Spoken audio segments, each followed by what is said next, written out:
ಇದೇನು ಗುರು ಇದು? ಇಂಡಿಯಾ ಪಾಕಿಸ್ತಾನ ಅವರು ಕಿತ್ತಾಡೋ ಥರ ಕಿತ್ತಾಡ್ತಾ ಇದ್ದಾರೆ.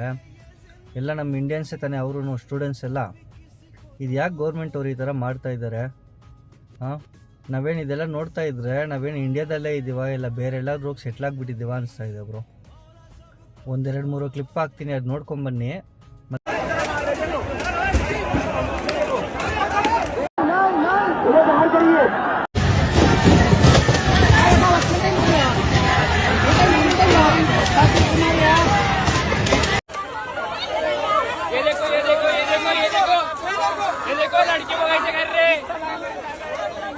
ಅಹಿಂಸೆ ದೇಶ ಗುರು ನಮ್ಮದು ಇಂಡಿಯಾ. ಇದೆಲ್ಲ ನೋಡ್ತಾ ಇದ್ರೆ ಮುಂದಕ್ಕೆ ಬೇರೆ ಹಿಂಸೆ ಕೊಡೋ ದೇಶ ಆಗುತ್ತೇನೋ ಅಂತ ಭಯ ಆಗ್ತಾಯಿದೆ ಬ್ರೋ ನನಗೆ. ಇದು ಯಾಕೆ ಈ ಥರ ಗೌರ್ಮೆಂಟ್ ಅವ್ರು ಈ ಥರ ಮಾಡ್ತಾ ಇದ್ದಾರೆ? ಅಹಿಂಸೆ ಅಂತಾರಲ್ಲ, ಇದು ಏನಿದೆಲ್ಲ ಇದು ನೋಡ್ತಾ ಇದ್ರೆ ಅಹಿಂಸೆನಾ ಇದು? ಇಂಡಿಯಾಗಂತ ಒಂದು ರೆಸ್ಪೆಕ್ಟ್ ಇದೆ. ಇವರೆಲ್ಲ ಈ ಥರ ಮಾಡಿಬಿಟ್ರೆ, ದೊಡ್ಡ ದೊಡ್ಡ ಸ್ಥಾನದಲ್ಲಿರೋ ಇಂಥವ್ರೇ ಈ ಥರ ಮಾಡಿಬಿಟ್ರೆ ಮುಂದಕ್ಕೆ ನಮ್ಮ ಇಂಡಿಯಾ ಏನಾಗಬೇಡ ಏನು ಕತೆ? ಮೋದಿಜಿಯವರು ಇದ್ರ ಬಗ್ಗೆ ಸ್ವಲ್ಪ ಗಮನ ಕೊಟ್ಬಿಟ್ಟು ಆದಷ್ಟು ಬೇಗ ಈ ಪ್ರಾಬ್ಲಮ್ಗೆ ಸೊಲ್ಯೂಷನ್ ಕೊಡಬೇಕು. ಇನ್ನು ಮುಂದಕ್ಕೆ ಇಂಡಿಯಾದಲ್ಲಿ ಈ ಥರ ಪ್ರಾಬ್ಲಮ್ ಆಗಬಾರ್ದು. ಪ್ಲೀಸ್ ದಯವಿಟ್ಟು ಇದು ನೋಡಿ.